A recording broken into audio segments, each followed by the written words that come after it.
Bangladesh issue জিয়ে রাখতে slogan বদল আরএসএস এর।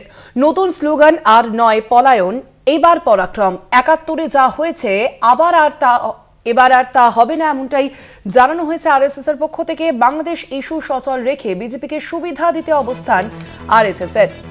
আপনাদের জানিয়ে রাখি, এবার স্লোগান বদল আরএসএস এর। বাংলাদেশ ইস্যু জিয়ে রাখতেই এবার স্লোগান বদল আরএসএস এর। আমরা এই বিষয়ে আরো বিস্তারিত জানবো। আমাদের সঙ্গে ফোন লাইনে রয়েছেন বিশেষ প্রতিনিধি অঞ্জন রায়। অঞ্জন দা, এবার আরএসএস এর পক্ষ থেকে এই বিষয়ে ঠিক কি বলা হচ্ছে, কি স্লোগান তাদের?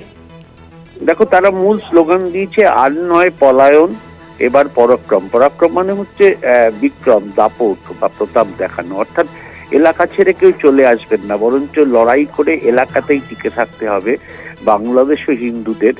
এই কথাটা বোঝানোর জন্যই এই স্লোগান দিয়েছে এবং আরএসএস এর পক্ষ থেকে পরিষ্কার জানানো হয়েছে যে বাংলাদেশের হিন্দুদের তারা সব রকম সাহায্য করছেন, সব রকমের সহযোগিতা তারা করছেন এবং আরএসএসও চায়, বলতে পারো, এই ঘটনাকে কেন্দ্র করে যে এই হিন্দুত্ব বিষয়টা যতদিন থাকে ততদিন তাদের লাভ, মানে ভোট ব্যাংকের লাভ। ভোট ব্যাংকে লাভ মানে হচ্ছে বিজেপির লাভ। মূলত সেই দিকে তাকিয়েই কিন্তু আরএসএস এর এই লড়াই।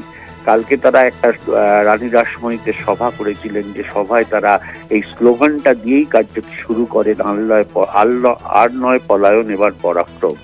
অর্থাৎ নিজের এলাকায় লড়াই করে টিকে থাকো, পালিয়ে এদেশে চলে এসো না, এটাই বলতে চাইছে আরএসএস।